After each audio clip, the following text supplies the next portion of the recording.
The twins. Anything the matter down in the lower regions, my dear? You look annoyed, said the mild, placid little husband of Mrs. Mellor, as his lady entered the drawing-room in which he was resting himself after his walk. Oh. We've had a tempest in a teapot, replied Mrs. Mellor.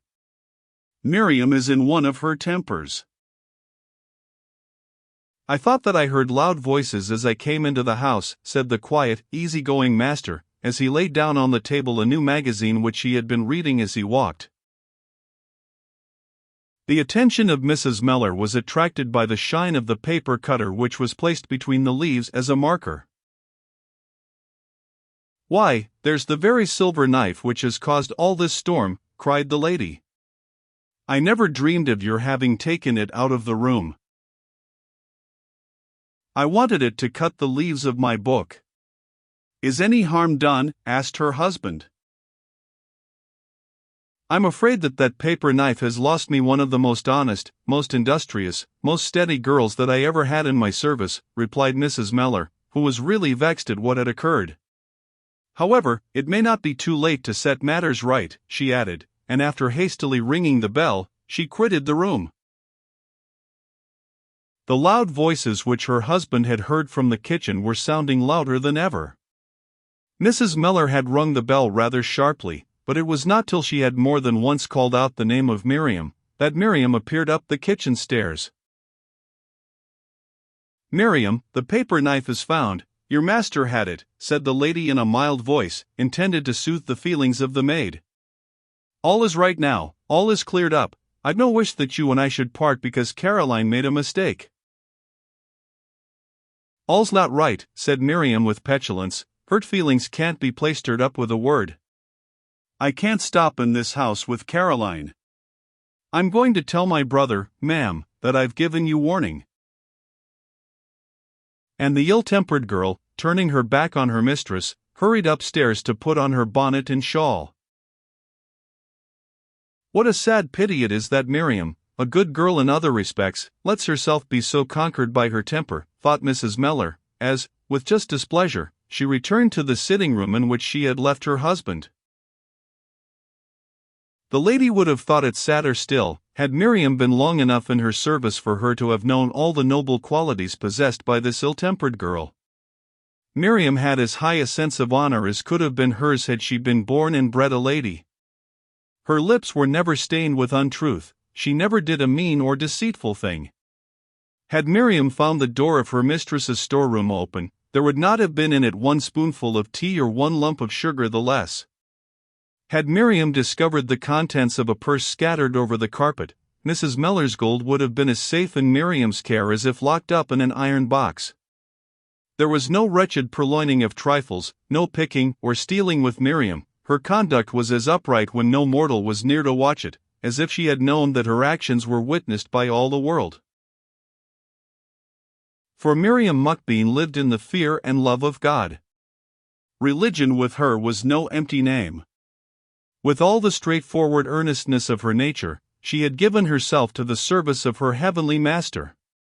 When, at her confirmation, in answer to the question whether she would take upon herself the vow made for her at her baptism, she had uttered the solemn words "I do," that answer came from the bottom of her heart, and with a fervent prayer that God would help her to keep her vow. Miriam had never forgotten that day, and had often repeated that prayer. And Miriam was not only of a conscientious spirit, she had a warm affectionate heart. She and her twin brother Hamel had at an early age been left orphans, and almost alone in the world. Never, perhaps, had brother and sister loved each other more fondly than did the young Muckbeans. Often would Miriam recall the days of her childhood, when the twins lived in a country home. There was a brook which flowed near the cottage in which they had dwelt, and often, when fording this brook, Hamel would carry Miriam with tottering footsteps across the water, to save her from wetting her feet. The boy, who was strong and hardy, would never allow that the weight of his dear little sister could tire him. A slight incident which had occurred when the children were scarcely 10 years of age, had shown how warmly Miriam returned the affection of her twin brother.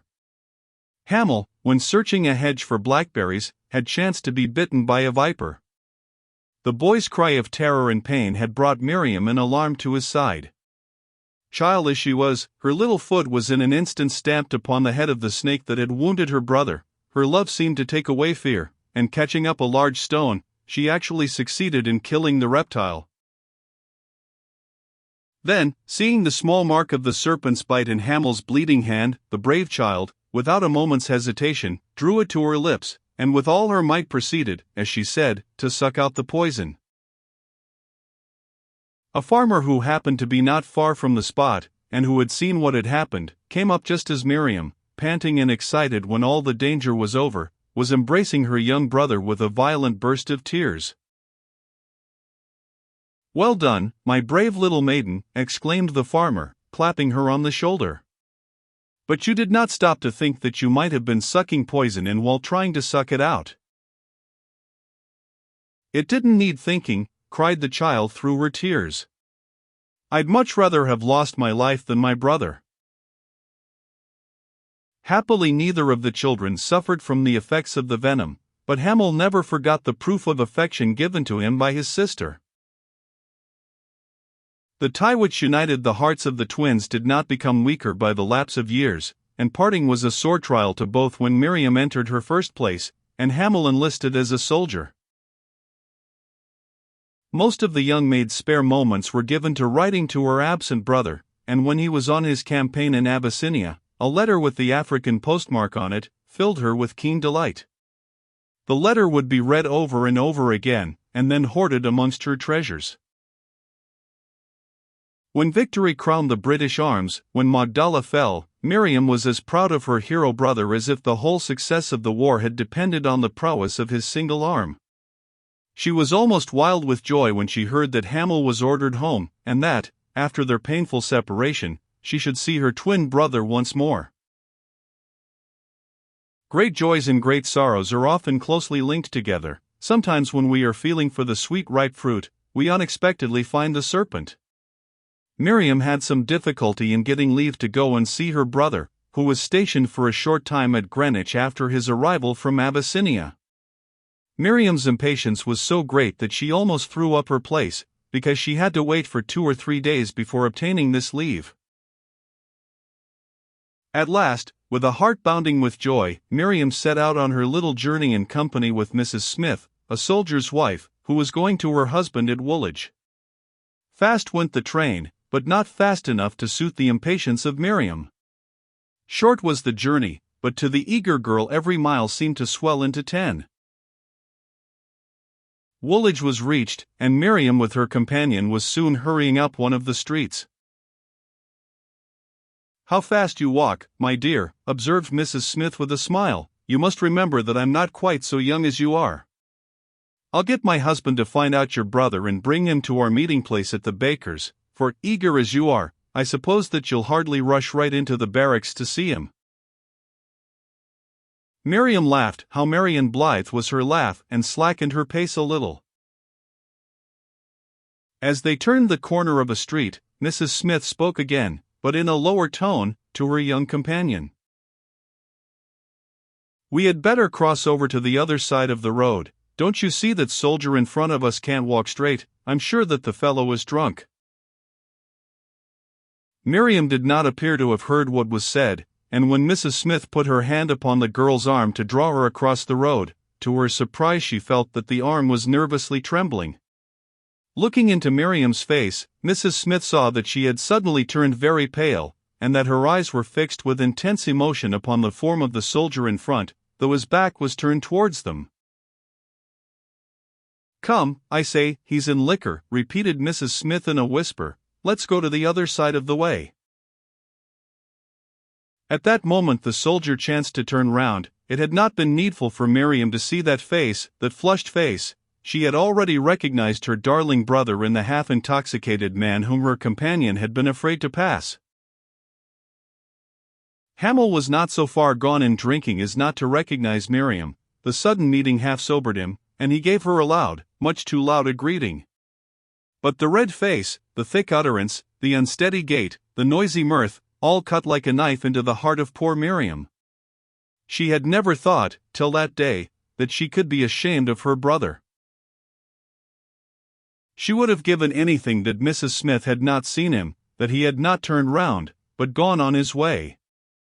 The words, "I'm sure that he's drunk," seemed to haunt her, ringing in her ears all the rest of the day, and breaking her rest at night, after she had returned from her miserable visit to Woolwich.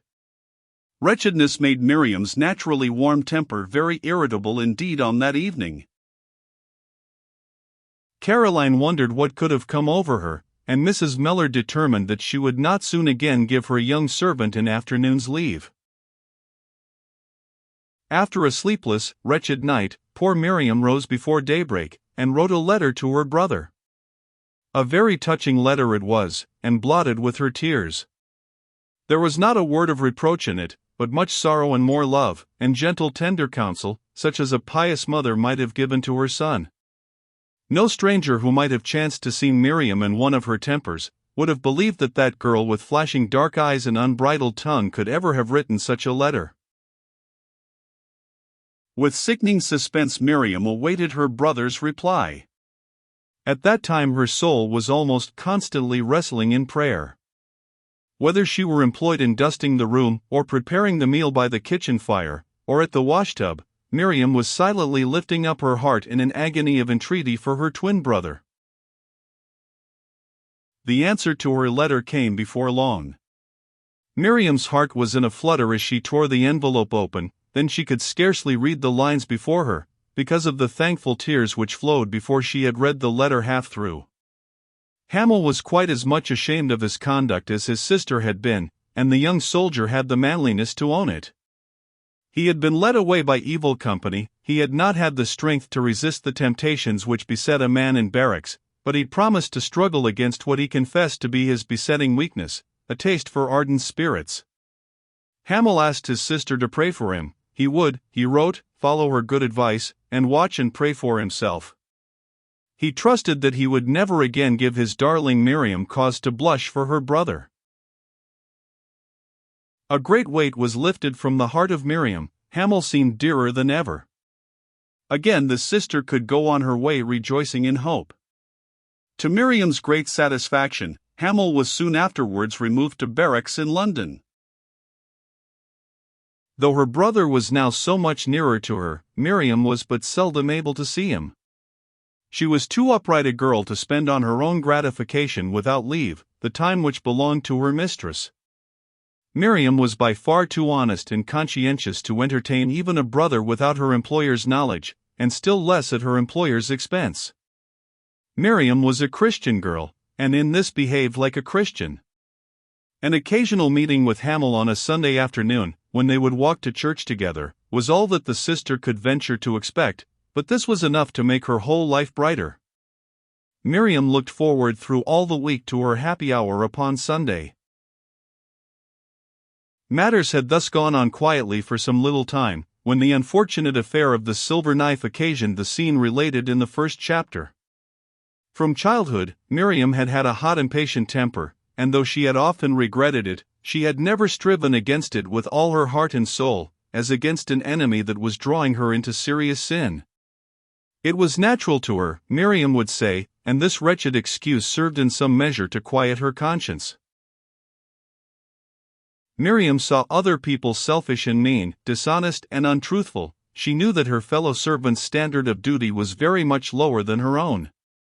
Miriam did not realize that she, with all her scrupulous honesty and piety, was bringing disgrace on her religion by a temper quite unworthy of a follower of him who was meek and lowly, nay, that her conduct was actually a stumbling block in the way of Caroline, who almost dreaded and disliked, while she could not help in most things respecting her. "It's all very fine Miriam's pretending to be better than other folk," exclaimed Caroline, when Miriam, as has been related, left the kitchen to obey her mistress's call. "But her praying, her Bible reading, and church going, don't prevent her from flying out like a fury. I wouldn't have her temper for the world. For all her strict notions, I take it that I'm as much of a Christian as she."